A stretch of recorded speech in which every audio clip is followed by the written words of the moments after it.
ہاتھوں کی 8 گھائیاں، دونوں انگلیوں کے درمیان جو جگہ ہوتی ہے، انگلیوں کی کروٹیں، کلائی کا ہر بال، ان سب پر پانی بہانا فرض ہے۔ اگر ایک بال بھی خشک رہ گیا وضو نہ ہوگا۔ سر کا مسح کرنا، چوتھائی سر کا مسح کرنا فرض ہے۔ مسئلہ، مسح کرنے کے لیے ہاتھ پانی سے تر ہونے چاہیے۔ مسئلہ، اگر سر پر بال نہ ہوں تو جلد کی چوتھائی، اور سر پر بال ہوں تو بالوں کے چوتھائی حصے کا مسح کرنا فرض ہے۔ مسئلہ، عمامے، ٹوپی، دوپٹے پر مسح نہیں ہوتا۔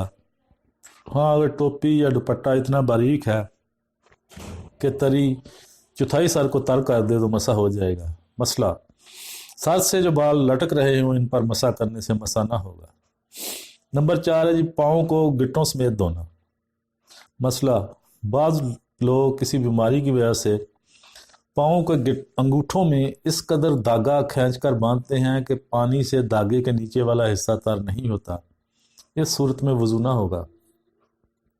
مسئلہ، پاؤں کی گھائیاں یعنی دونوں انگلیوں کے درمیان والا حصہ، انگلیوں کی کروٹیں اور تلوے، پانی کے نیچے والے حصے کو کہتے ہیں تلوے، ایڑیاں، ان سب کا دھونا فرض ہے۔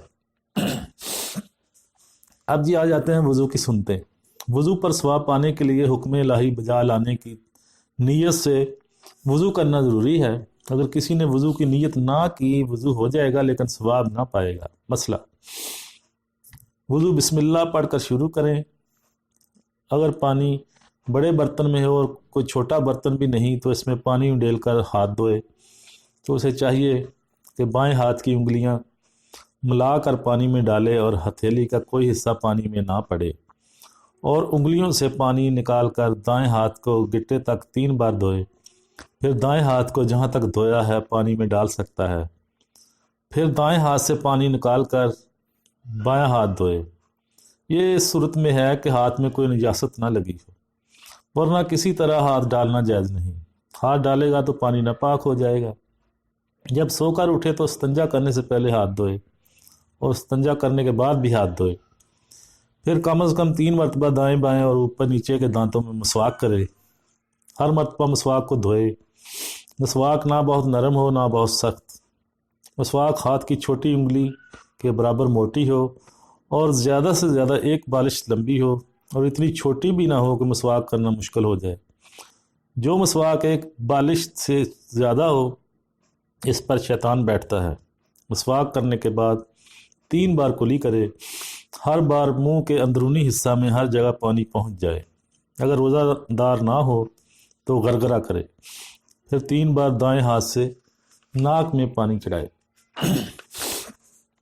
ناک کا جہاں تک نرم گوشت ہوتا ہے ہر بار اس پر پانی بہہ جائے، اور اگر روزہ دار نہ ہو تو ناک کی جڑ تک پانی پہنچائے، اور یہ دونوں کام دائیں ہاتھ سے کرے۔ پھر بائیں ہاتھ کی چھوٹی انگلی سے ناک کی اندرونی صفائی کرے اور بائیں ہاتھ ہی سے ناک جاڑے، اور پھر دونوں ہاتھوں سے اچھی طرح منہ دھو کر داڑھی کا خلال کرے۔ خلال کرنے کا طریقہ یہ ہے کہ انگلیوں کو گردن کی طرف سے داخل کرے اور سامنے نکالے۔ ہاتھ پاؤں کی انگلیوں کا خلال کرنے کا طریقہ یہ ہے کہ ہاتھوں کی انگلیوں میں انگلیاں ڈالتے وقت انگلیوں سے پانی ٹپکتا ہوا انگلیوں میں خلال کرنا سنت اس حالت میں ہے کہ پانی انگلیوں کے درمیان جو جگہ ہے اس میں پانی پہنچ چکا ہے۔ اگر انگلیوں کے درمیان والا حصہ میں پانی نہیں پہنچا تو وہاں پانی پہنچانا فرض ہے تاکہ ہاتھ دھونے کا فرض پورا ہو جائے۔ پاؤں کی انگلیوں کا خلال کرنے کا طریقہ ہے کہ بائیں ہاتھ کی چھوٹی انگلی سے دائیں پاؤں کی چھوٹی انگلی سے شروع کریں اور انگوٹھے پر ختم کریں، اور پھر بائیں پاؤں کے انگوٹھے سے شروع کر کے چھوٹی انگلی پر ختم کریں۔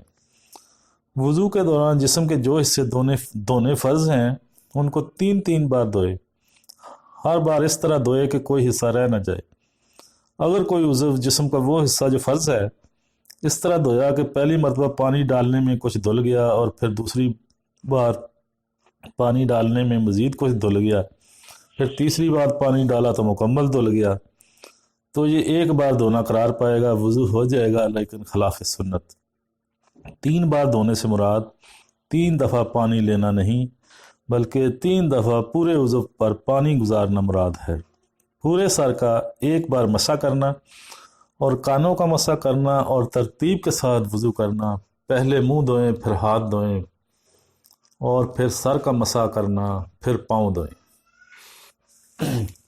اب جی آتے ہیں وضو کے کچھ مستحبات۔ مستحب کا کرنا ثواب اور نہ کرنے پر کوئی گناہ نہیں۔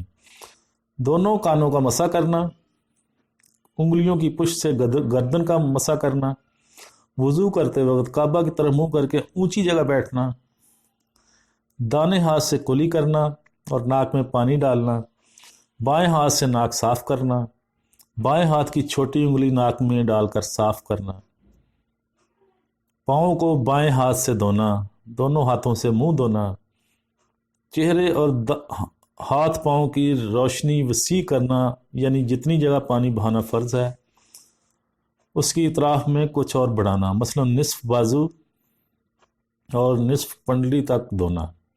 سر کا مسح کرنے کا مستحب طریقہ یہ ہے کہ انگوٹھے اور کلمے کی انگلی کے سوا ایک ہاتھ کی باقی تینوں انگلیوں کا سرا دوسرے ہاتھ کی تینوں انگلیوں کے سرے کے ساتھ ملائیں۔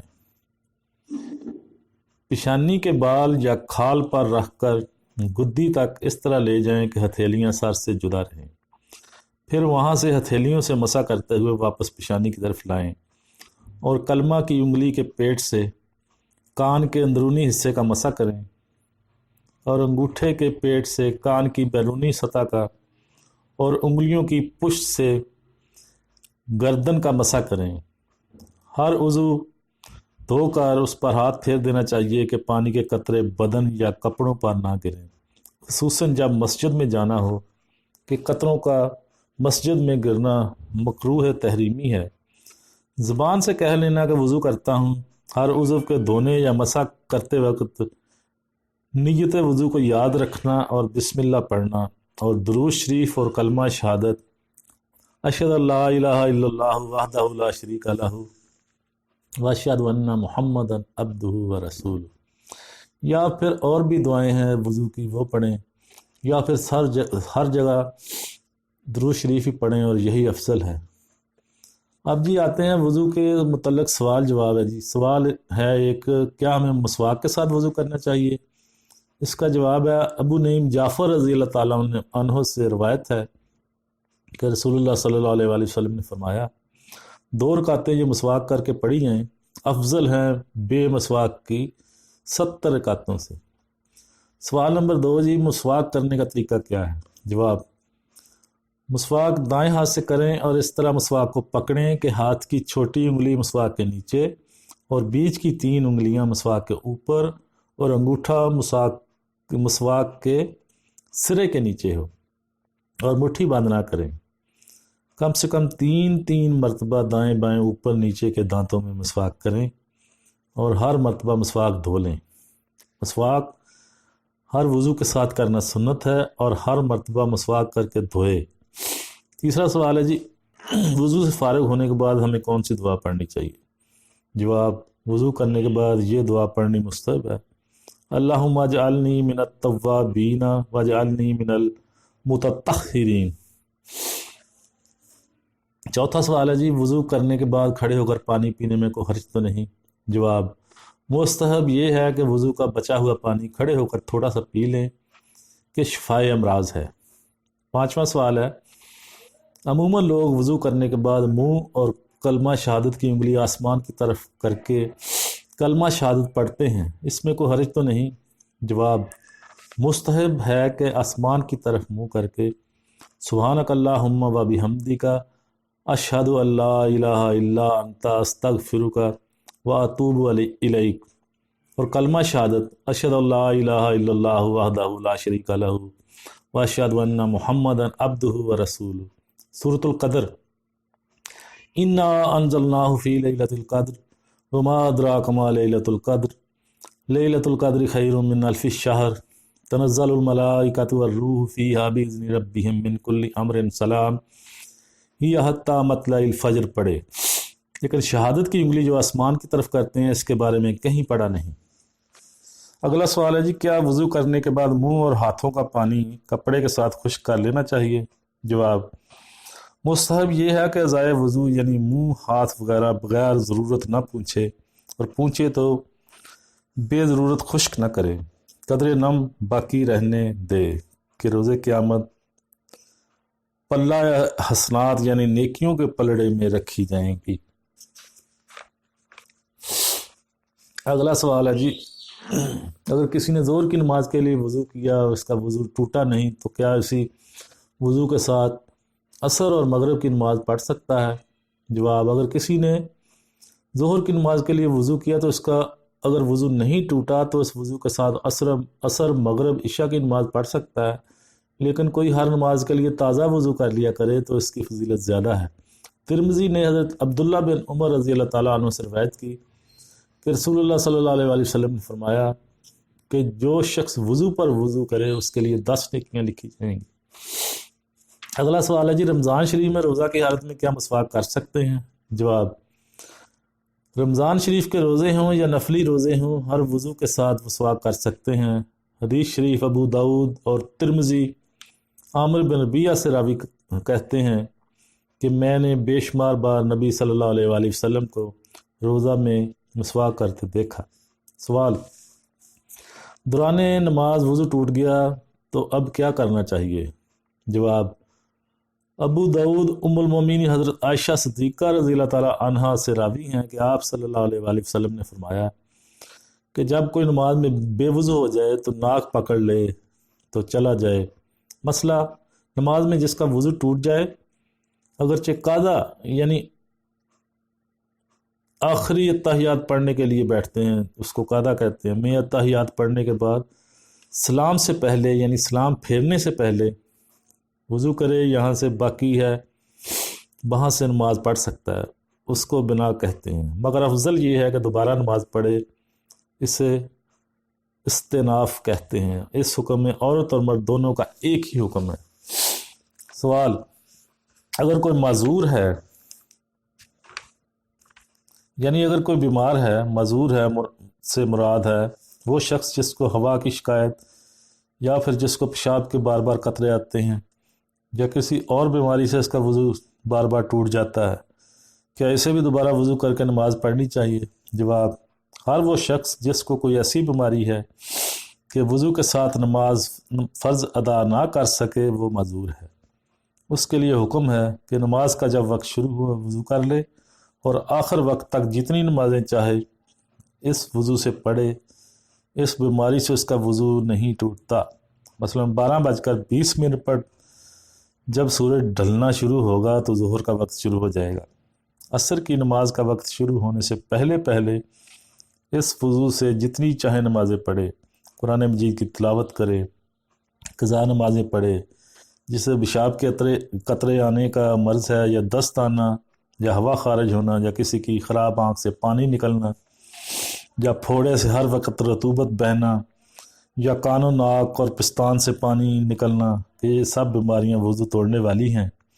اگر کوئی کوشش کے باوجود طہارت کے ساتھ نماز نہ پڑھ سکا تو وہ معذور ہے۔ سوال، اگر کسی کو پیشاب کے قطرے آنے کا مرض ہے لیکن دوران مرض اس کی ہوا خارج ہو گئی، کیا اس طرح بھی وہ معذور ہے؟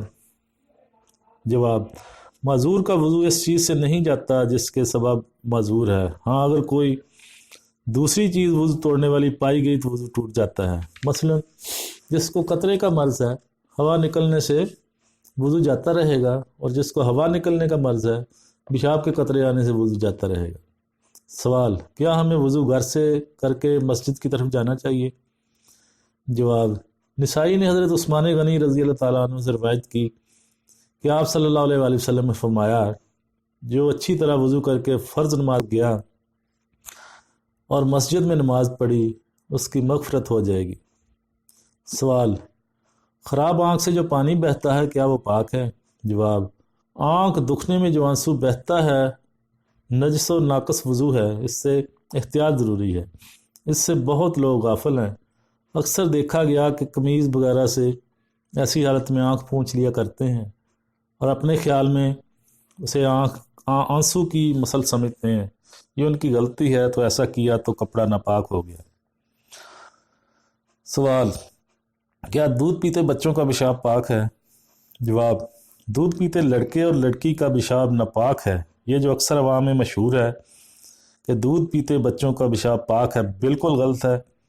دودھ پیتے لڑکے اور لڑکی کا ایک ہی حکم ہے کہ ان کا پیشاب کپڑے یا بدن میں لگا ہے تو 3 بار دھونا اور اچھی طرح نچوڑنا ہے۔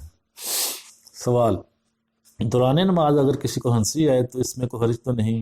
جواب: اگر نماز میں اتنی زور سے ہنسی نکل گئی کہ خود بھی ہنسنے کی آواز سن لی اور آس پاس والوں نے بھی ہنسنے کی آواز سن لی تو وضو بھی گیا اور نماز بھی۔ اگر اتنی آواز سے ہنسی آئی کہ خود ہی سنی، نماز ٹوٹ گئی لیکن وضو نہیں ٹوٹے گا۔ اگر مسکرایا کہ دانت نکلے، آواز بالکل نہ نکلی تو اس سے نہ نماز ٹوٹی اور نہ وضو۔ سوال: بعض لوگ مسجد میں آ کر سو جاتے ہیں، سونے کے بعد دوبارہ وضو نہیں کرتے اور بغیر وضو کے نماز پڑھنی شروع کر دیتے ہیں، اس میں کوئی حرج تو نہیں؟ جواب: مسجد میں اگر کوئی اعتکاف بیٹھا ہے یا کوئی مسافر ہے، ان کو مسجد میں سونا جائز ہے، اس کے علاوہ کسی کو سونا جائز نہیں۔ لیکن اگر کوئی لیٹ کر یا کسی چیز پر ٹیک لگا کر اس طور پر کہ اگر وہ ٹیک ہٹائی جائے تو نیچے گر پڑے اور اس کی پیٹھ بھی زمین سے پوری یا ایک طرف سے اٹھی ہو، اگرچہ یہ 1 منٹ کے لیے سویا ہو تو اس کا وضو ٹوٹ جائے گا، تو پھر دوبارہ وضو کر کے نماز پڑھنی چاہیے۔ ہاں، محض اونگ آنے سے وضو نہیں ٹوٹتا، اگرچہ اونگنے سے ادھر ادھر جھک جاتا ہو۔ سوال: نماز پڑھتے وقت اگر کسی کو شک پڑ جائے کہ میرا وضو ٹوٹ گیا ہے تو کیا اسے دوبارہ وضو کر کے نماز پڑھنی چاہیے؟ جواب: حضرت عبداللہ بن زید رضی اللہ تعالیٰ عنہ بیان کرتے ہیں کہ انہوں نے رسول اللہ صلی اللہ علیہ وسلم سے شکایت کی کہ انہیں نماز کے دوران وضو ٹوٹنے کا شک رہتا ہے۔ رسول اللہ صلی اللہ علیہ وسلم نے فرمایا: اس وقت تک نماز نہ توڑو جب تک تمہیں بدبو محسوس نہ ہو جائے یا تم ہوا کی آواز نہ سن لو، اس لیے شک کی وجہ سے دوبارہ وضو نہیں کرنا چاہیے۔ سوال: بیت الخلاء میں جانے کا اور باہر آنے کا طریقہ کیا ہے؟ جواب: جب پخانہ یا پیشاب کے لیے جائے تو مستحب ہے کہ بیت الخلاء کے باہر یہ دعا پڑھے: بسم اللہ اللہم انی اعوذ بک من الخبث والخبائث۔ پڑھنے کے بعد پہلے بایاں پاؤں داخل کرے، بیت الخلاء میں داخل ہونے کے بعد پھر کسی قسم کی کوئی بات نہ کرے۔ ابو سعید رضی اللہ تعالیٰ عنہ سے روایت ہے کہ رسول اللہ صلی اللہ علیہ وسلم نے فرمایا: جو شخص پخانہ کو جائیں اور سطر کھول کر باتیں کریں تو اللہ تعالیٰ ان پر غضب فرماتا ہے۔ باہر نکلتے وقت پہلے دایاں پاؤں باہر نکالے اور نکل کر غفرانک یا یہ دعا پڑھنا بھی سنت ہے: الحمدللہ الذی اذھب عنی الاذی وعافانی کہے۔ پخانہ یا پیشاب کرتے وقت کعبہ کی طرف منہ نہیں ہونا چاہیے اور نہ ہی پیٹھ۔ اگر بھول کر قبلہ کی طرف منہ یا پیٹھ کر کے بیٹھ گیا تو یاد آتے ہی فوراً رخ بدل دیں، اس میں امید ہے کہ فوراً اس کے لیے مغفرت فرما دی جائے۔ بچے کو پخانہ یا پیشاب کرواتے وقت بچے کا منہ قبلہ کی طرف نہیں ہونا چاہیے، ورنہ بچے کو پیشاب وغیرہ کروانے والا گناہ گار ہوگا۔ سوال: کیا بغیر وضو کے قرآن مجید کی تلاوت کر سکتے ہیں؟ جواب: بغیر وضو کے قرآن مجید کی زبانی تلاوت کر سکتے ہیں، ذکر کر سکتے ہیں، کلمہ شریف، درود شریف پڑھ سکتے ہیں، لیکن قرآن مجید کو ہاتھ نہیں لگا سکتے۔ اور اگر کسی پر غسل واجب ہے تو وہ شخص زبانی بھی قرآن مجید کی تلاوت نہیں کر سکتا، لیکن ذکر اور درود شریف پڑھ سکتا ہے۔ وضو کے متفرق مسائل: اگر وضو نہ ہو تو نماز اور سجدہ تلاوت اور نماز جنازہ قرآن مجید کو چھونے کے لیے وضو کرنا فرض ہے۔ طواف کے لیے وضو واجب ہے۔ غسل جنابت سے پہلے اور جس کے لیے غسل کرنا ضروری ہو اس کو چاہیے کھانے پینے اور سونے سے پہلے وضو کر لے، اور اذان اور اقامت اور خطبہ جمعہ اور عیدین اور روزہ مبارک، رسول اللہ صلی اللہ علیہ وآلہ وسلم کی زیارت اور وقوف عرفہ اور صفا مروہ کے درمیان سعی کے لیے وضو کر لینا سنت ہے۔ سونے کے لیے اور سونے کے بعد اور میت کے نہلانے یا اٹھانے کے بعد اور جمعہ سے پہلے، یعنی ہم بستری سے پہلے اور جب غصہ آ جائے اس وقت، اور زبانی قرآن مجید پڑھنے کے لیے اور حدیث اور علم دین پڑھنے پڑھانے اور علاوہ جمعہ، عیدین، باقی خطبوں کے لیے اور خطبے دینی چھونے کے لیے، اور بعض سطر غلیظ چھونے اور جھوٹ بولنے، گالی دینے، فحش لفظ نکالنے، کافر سے بدن چھو جانے، سلیب یا بت چھونے، کوڑی یا سفید داغ والے سے مس کرنے، بغل کھجانے سے جبکہ اس میں بدبو ہو، غیبت کرنے، بیرون نماز کہا لگانے، لغو اشعار پڑھنے اور اونٹ کا گوشت کھانے، کسی عورت کے بدن سے اپنا بدن بے حائل مس ہو جانے سے، اور باوضو شخص کے نماز پڑھنے کے لیے ان سب صورتوں میں وضو مستحب ہے۔ تو معزز سامعین کرام، یہ تھا ہمارا آج کا موضوع، کافی لمبا ہو گیا جی، معذرت چاہتا ہوں، لیکن یہ ہے کہ یہ مسائل بیان کرنے بہت ضروری تھے۔ اب مجھے اجازت دیجیے، انشاءاللہ نئی ویڈیو میں ہم غسل کے بارے میں بیان کریں گے، تب تک کے لیے مجھے اجازت دیں۔ اللہ حافظ، والسلام، وآخر دعوانا الحمدللہ رب العالمین۔